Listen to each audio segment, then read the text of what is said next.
টাকা ফিরিয়ে দিয়েছে, আল্লাহর বান্দার নামটা জান্নাত থেকে কেটে দিয়েছে যে পয়গম্বর মূসা এই টাকাটা নিয়ে যাও, তবে শুনে যাও আজকে থেকে তার নামটা কেটে দেওয়া হলো। এতদিন কিন্তু 1 টাকার জন্য নামটা জান্নাতে ছিল, আজকে টাকাটা ফিরিয়ে নিল, তার নামটাও কেটে দেওয়া হলো।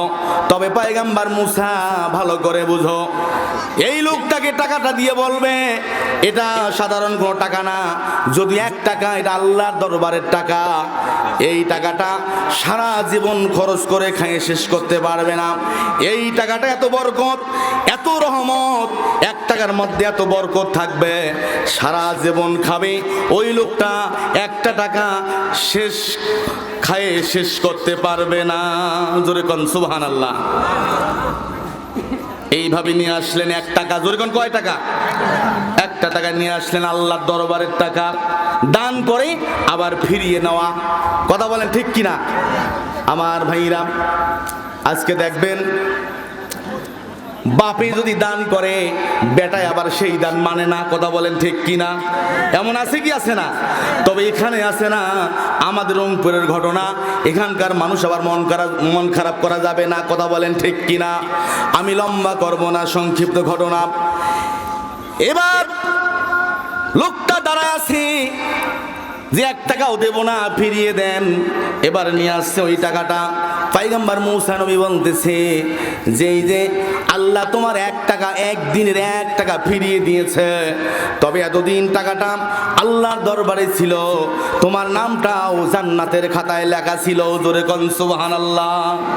তবে টাকাটা ফিরিয়ে দিয়েছো, ফিরিয়ে নিয়েছো। 1 টাকা কবুল হওয়া মানে তোমার মান সম্মান থাকে না।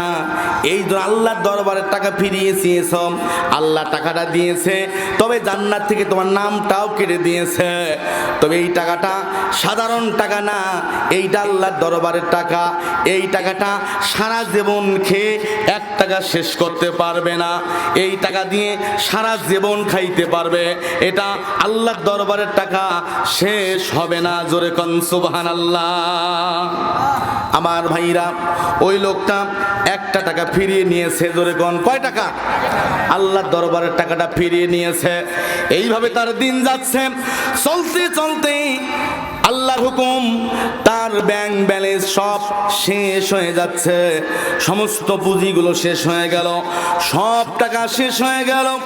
একদিন ছিল ওই আল্লাহর দরবারে 1 টাকায় কম্বল আর সম্বল, আল্লাহর দরবারে 1টা টাকাই ছিল।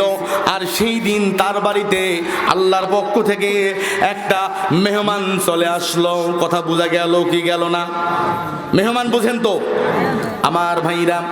আল্লাহ যখন যে বান্দার ওপর খুশি হয়, ওই বান্দার বাড়িতে একটা মেহমান পাঠায় দেয়। কথা বোঝা যায় না? না যায়? আল্লাহ যদি কোনো বান্দার ওপর আরো বেশি খুশি হয়, আল্লাহ ওই বান্দার ঘরে মেয়ে সন্তান, কন্যা সন্তান দান করে। জোরে কোন সুবহানাল্লাহ। আল্লাহ যদি কোনো বান্দার উপরে তার চেয়ে বেশি, আরো বেশি খুশি হয়, তখন আল্লাহ রহমতের বৃষ্টি বর্ষণ করে, আকাশ থেকে রহমতের বৃষ্টি হয়। কথা বোঝা যায় না? না যায়? এই যে বৃষ্টি হচ্ছে না, এতেই বোঝা যাচ্ছে আল্লাহ আমাদের উপর মন খারাপ আছে। কথা বলেন ঠিক কিনা? কারণ নামাজ কালামের চাইতে, হজ করার চাইতে একজনের হক আরেকজন নষ্ট করে ফেলতেছেন।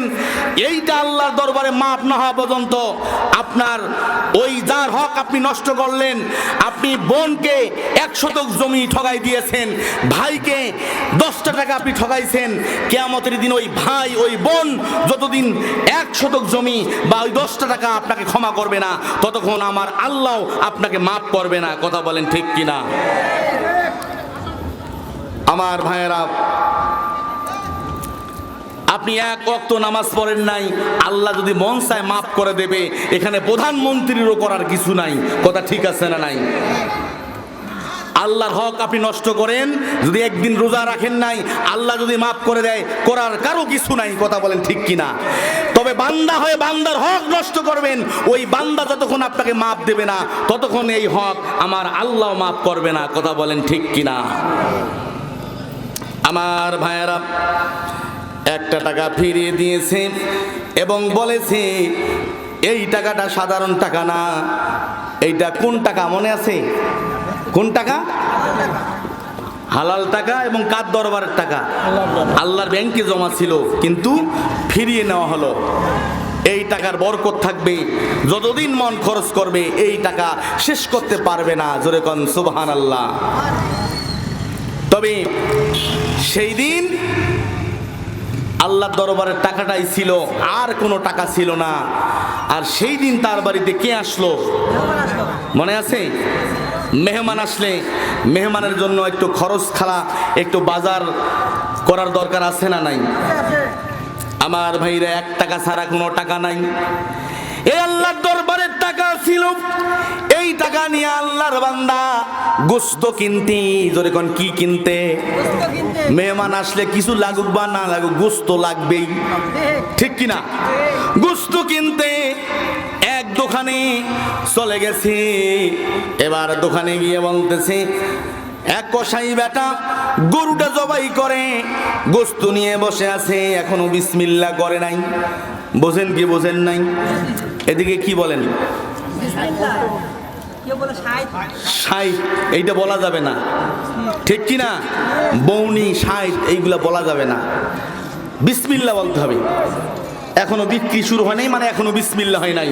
কথা বোঝেন কি নাই? ওই কসাইটা এখনো বিক্রি শুরু করে নাই।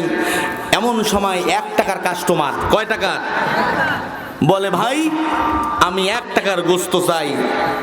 কাসাই তো এমনিতে এখনো বিক্রি হয় নাই, তার মেজাজ তো ঠিক নাই, না থাকাই স্বাভাবিক। কথা ঠিক না বেঠিক? থাপ্পড় বসাই দিয়েছে। কোন পাগল ছাগল চলে আসছে, 1 টাকার গোশত তোর কোন বাপ দিবি, ঠিক কিনা? এবার বলে,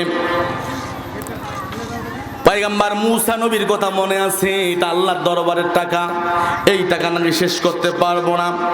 এই জন্য বললেন যে তুমি আমাকে বিশ্বাস করো কিনা, আমার কাছে যে টাকা, এই টাকার মুজিজা তুমি তো বুঝতে পারবে না।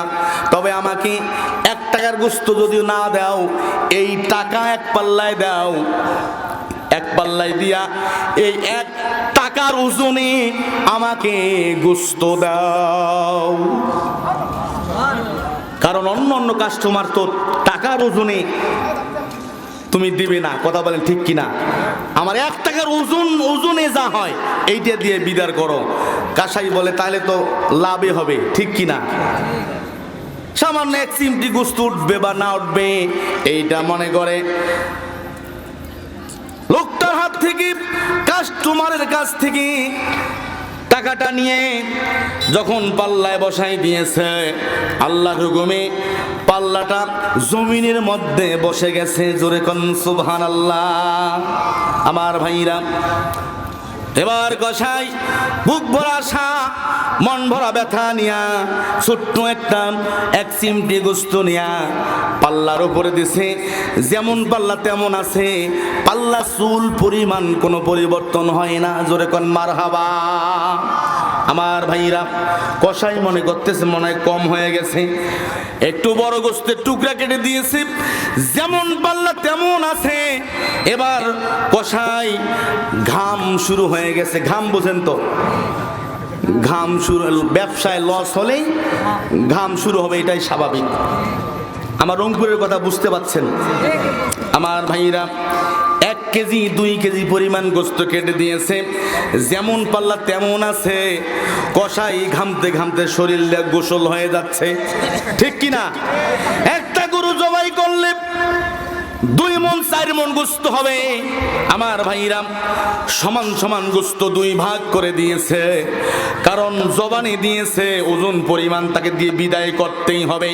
যদি লাভ না হয় আসলটা হবে।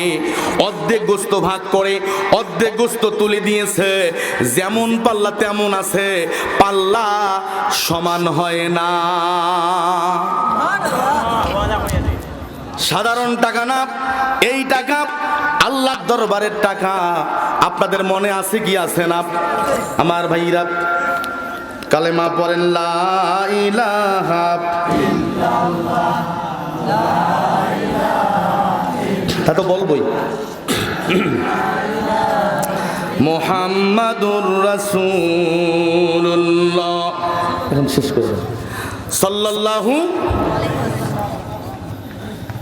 অসুবিধা হচ্ছে? কিছুক্ষণ চলবে। তবে এই টাকার ব্যাপারটা, এটা একটা সমাধান না করে যাওয়া যাবে না, ঠিক কি না? এই পাল্লাটা সোজা করার দরকার আছে কি আছে না? হ্যাঁ, এই পাল্লা সমান করার সময় আমাকে দিবেন না বিরক্ত হবেন? কে কে দিবেন একটু হাত দেখান। এই পাল্লা সমান না করা পর্যন্ত যাব না। এক পাল্লায় টাকা, এক পাল্লায় গোস্ত, মনে আছে তো? তো এটা সাধারণ টাকা না, আল্লাহর দরবারের টাকা। অর্ধেক গোস্ত কেন, সব গোস্ত দিলেও কাজ হবে না, কথা বলেন ঠিক কিনা? তবে পাল্লা সমান না করলেও আমরা যাব না, মনে থাকবে কিনা? স্লিপ টিলিপের চাইতে এক কাপ চা হবে কিনা? যেটা দরকার সেটা দেয় না, ঠিক কিনা? একটু কালেমা পড়েন, লা ইলাহা ইল্লাল্লাহ, জোরে লা ইলাহা।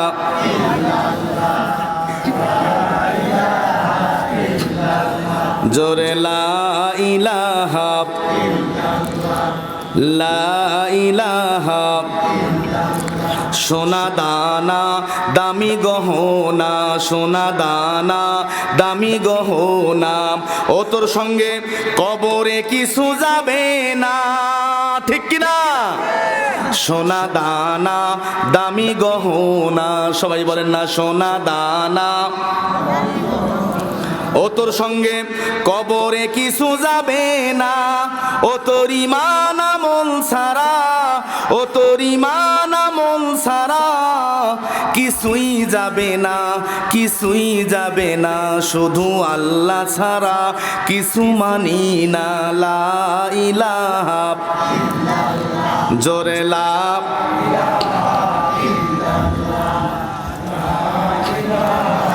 ইল্লাল্লাহু মুহাম্মাদুর রাসূলুল্লাহ সাল্লাল্লাহু আলাইহি ওয়াসাল্লাম। ও মুসলমান মায়ের সন্তান, যে যেখানে আছেন ভালো করে শুনে নেন। এক পাল্লায় টাকা আছে, এক পাল্লায় গোস্ত আছে, ব্যাপারটা আপনাদের মনে আছে? এই পাল্লা সোজা না করা পর্যন্ত যাব না, ঠিক কিনা আমার ভাইরা? এক পাল্লায় টাকা আছে, গোস্ত আছে। আর একদিন পয়গম্বর মুসা নবী তুর পাহাড়ে, জোরে কোন পাহাড়ে? তুর পাহাড়ে আল্লাহর দরবারে বলতেছে, আল্লাহ আমি তো একজন পয়গম্বর, কম বেশি আমার 4 ইঞ্চি কপালে জান্নাত থাকতেই পারে, এটাই স্বাভাবিক কথা, ঠিক নেবে ঠিক? পয়গম্বর মুসা নবী বলতেছে, আল্লাহ কম বেশি ছোটখাটো হয়তো 8টা জান্নাতের মধ্যে যে কোনো একটা আমার ভাগ্যে থাকতেই পারে। আল্লাহ আমার জান্নাতে আমি একাই যাব না, আমার জান্নাতে আরো কেউ থাকবে। আয় আল্লাহ, আমি এইটা আমাকে জানতে হবে। আল্লাহ রাব্বুল আলামিন বলতেছি, ও পয়গম্বর মুসা, তবে তোর জান্নাতের পাশাপাশি তোমার জান্নাতি প্রতিবাসী একজন কসাই তোমার সঙ্গে জান্নাতে যাইবে। জোরে কোন সুবহানাল্লাহ, আরো জোরে জোরে কোন সুবহানাল্লাহ। কে যাইবে? কসাই, চিনেন তো? গোস্ত বিক্রি করে, গোস্ত কাটে আর বিক্রি করে। পয়গম্বর মুসা নবী টেনশন করেন, চিন্তায় পড়ে। আল্লাহ হয়তো বলবে যে নবীর জান্নাতে একজন নবীর কথা বলবে, পয়গম্বর জান্নাতে একজন পয়গম্বরের কথা বলবে, বা একজন হুজুরের কথা বলবে, একজন ভালো মানুষের কথা বলবে, আল্লাহর ওলির কথা বলবে, বা কোনো পীর সাহেবের কথা বলবে। কিন্তু না, আল্লাহ রাব্বুল আলামিন কোনো পীর সাহেবের কথা, কোনো হুজুরের কথা, কোনো আলেমের কথা, কোনো নবী রাসূলের কথা বললেন না। আল্লাহ আমার সঙ্গে নাকি একজন কসাই থাকবে, যে কসাই তার মেজাজ তো ঠিক নাই, কথা ঠিক আছে না নাই? তার কামে হচ্ছে কাটাকাটি করা, ঠিক কিনা?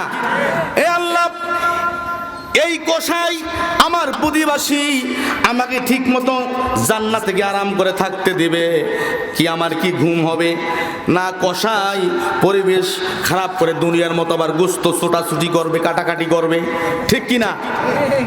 মুসা নবী টেনশন পড়ে গেছে, আল্লাহর উপরে তো করার কিছুই নাই, ঠিক আছে না নাই, আল্লাহর সিদ্ধান্ত, ওটাই ফয়সালা হবে আল্লাহ। তবে আল্লাহ আমার সঙ্গে যে কসাই বেটা, যেই প্রতিবাসী জান্নাতে থাকবে, ওই কসাই কি বর্তমান জীবিত আছে? আমার আল্লাহ বলতেছে হ্যাঁ, এখনো সে দুনিয়াতে জীবিত আছে। জোরে কোন সুবহানাল্লাহ। মুসা কালিমুল্লাহ বলে, আল্লাহ তোমার কাছে কিছুই চাই না, আমি ওই প্রতিবাসী আমার জান্নাতি ভাই, যেই লোকটা নাকি কসাই, আল্লাহ ওই জান্নাতি ভাইকে আমি একবার দেখতে চাই। জোরে বলেন সুবহানাল্লাহ। আমার ভাইরা, আল্লাহ রাব্বুল আলামিন বলতেছে, ওই যে নীল নদ, যেই রাস্তা দিয়ে এক লাঠির আঘাতে 12টা রাস্তা হয়ে গেছে, জোরে কোন সুবহানাল্লাহ। ওই নীল নদীর ওই পারে একটা মার্কেট আছে, ওই মার্কেটে পশ্চিম পাশে দোকান করে যেই লোকটা গোশত বিক্রি করে, ও পয়গম্বর মুসা, ওই কসাইটা তুমি মুসার সঙ্গে জান্নাতে অবস্থান করবে। জোরে কোন সুবহানাল্লাহ। আমার ভাইরা, একসঙ্গে হজ করতে যায় সঙ্গী হাজি ভাই, ঠিক আছে না নাই, একসঙ্গে পরে ক্লাস ফ্রেন্ড ভাই, ঠিক আছে না নাই, ওটাও একটা জান্নাতি ভাই, ঠিক আছে না নাই। পয়গম্বর মুসা নবী দেখতে চাই যে নদীর ওই পারে, কোন পারে? নীল দরিয়ার ওই পারে, নীল নদের ওই পারে, তুর পাহাড় থেকে পয়গম্বর মুসা নবী ওই জান্নাতি ভাই কসাইকে দেখতে নদীর কাছে পৌঁছে গেছে।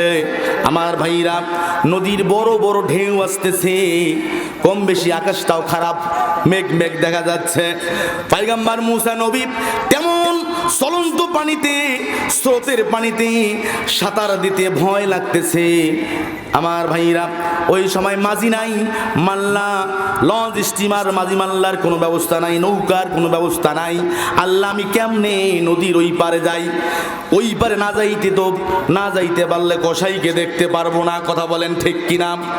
আমার ভাইরা, এবার নদীর স্রোতে পানিতে ভেসে ভেসে বড় বিশাল বিশাল ঢেউ দেখে দেখে পয়গম্বর মুসা নবী টেনশন করতেছে, কলিজা কাঁপতেছে, এই ঢেউয়ের মধ্যে তো সাঁতার দিতে পারবো না। কথা বলেন ঠিক কিনা? আমার ভাইরা টেনশন পড়তেছে, টেনশনে পড়ে গেছে। এমন সময় পার্শ্ববর্তী এক পাশে ছোট্ট 6-7 বছরের ছোট্ট একটা সন্তান, মনে হয় ফেরেশতার মতো জান্নাতে মেহমান, বড়শি দিয়া মাছ মারতেছেন। ছিপ দিয়া মাছ মারে, বড়শির মাছ বুঝেন? এদিকে বুঝেন নাকি? কি বলে? ছিপ বলে, মানে ছিপ দিয়ে, আমাদের ওদিকে বড়শি বলে, ছিপ দিয়ে মাছ মারে। তবে ছোট্ট সন্তান হলে কি হবে? চিনতে পারে। ওই পয়গম্বর মুসা নবীকে চিনতে পেরেছে। ওই ছোট্ট সন্তানটা ছিপটা পানির মধ্যে গেড়ে দিয়েছে, পা পা করে হেঁটে হেঁটে পয়গম্বর মুসা নবীর কাছে বলতেছে, লা ইলাহা ইল্লাল্লাহ মুসা কালিমুল্লাহ। জোরে জোরে কোন সুবহানাল্লাহ। পয়গম্বর মুসা বলতেছে, ছোট্ট বাচ্চা আমাকে চিনতে পেরেছে। এবং ওই ছোট্ট সন্তান বলতেছে, আল্লাহর পয়গম্বর মুসা, আপনি যদিও আমাকে না চিনতে পারেন, আমি আপনাকে ঠিকই চিনতে পেরেছি।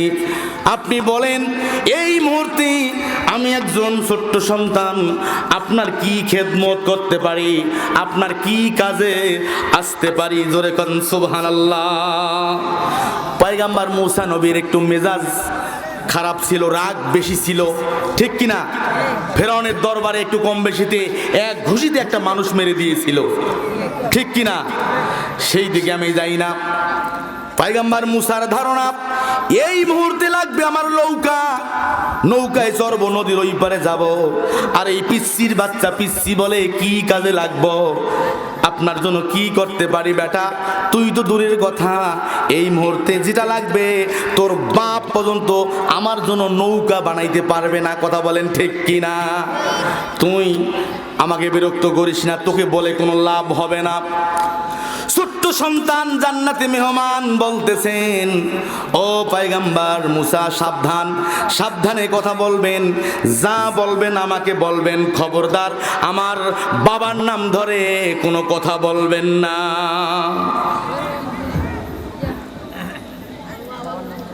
আমার বাবার নাম ধরে কেন বলবেন? আপনি যত পয়গম্বর হন আর মুসা নবী হন যেই হন, বেশি বাড়াবাড়ি করলে, আমার বাবার নামে কোনো উল্টাপাল্টা কথা বললে, আল্লাহর আদালতে কিয়ামতের মাঠে আল্লাহর দরবারে আমি নালিশ দিতে বাধ্য হয়ে যাব। ধরে কোন সুবহানাল্লাহ। মুসলিম আমি, সংগ্রামী আমি, আমি চির রণবীর, আল্লাহকে ছাড়া কাউকে মানি না, নারায়ে তাকবীর। জোরে কোন আল্লাহু আকবার, আরো জোরে জোরে কোন আল্লাহু আকবার। গুপ্তে আল্লাহ মুমিরা মাই ডিয়ার, তুলবাবে জান্নাত মে কাম হিয়ার, আল্লাহ আল্লাহ জপনে ওয়ালা ভেরি গুড, রোজা শরী বেনামাজি গেটা উঠ। কথা ঠিক না বে ঠিক? কালেমা পড়েন লা ইলাহা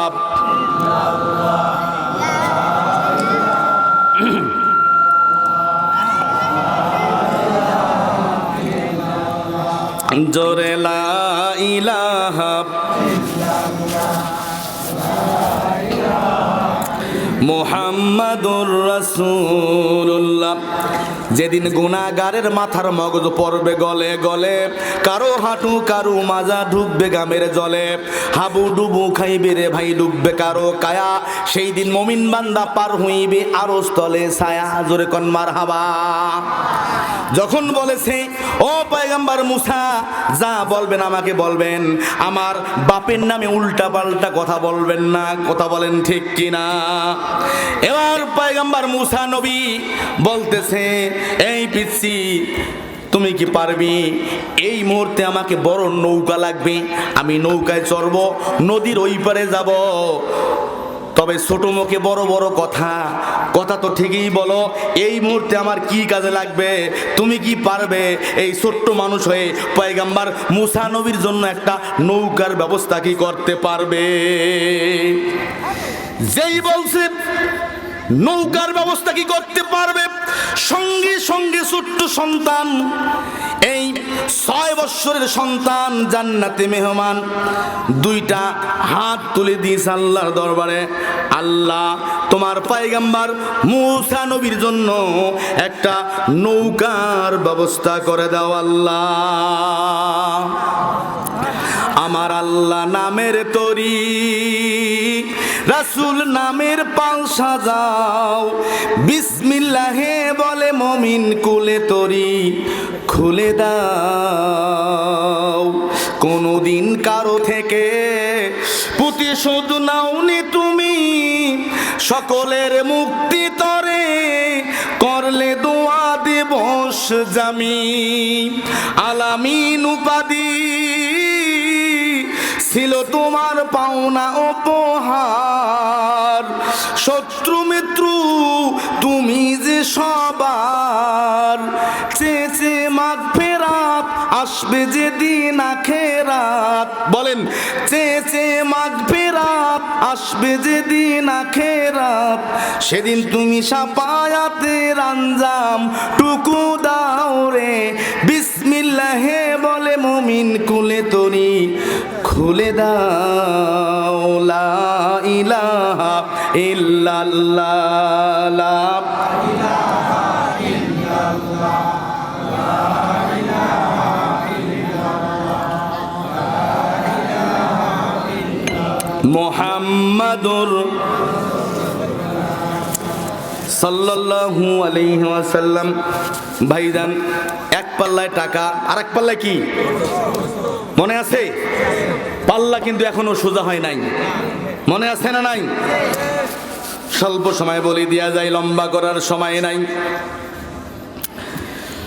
সঙ্গে সঙ্গে এই ছোট্ট সন্তানের দোয়াতে আকাশটা আরো অন্ধকার হয়ে আসতেছে। এমনি তো মেঘ মেঘ ছিল, মনে আছে?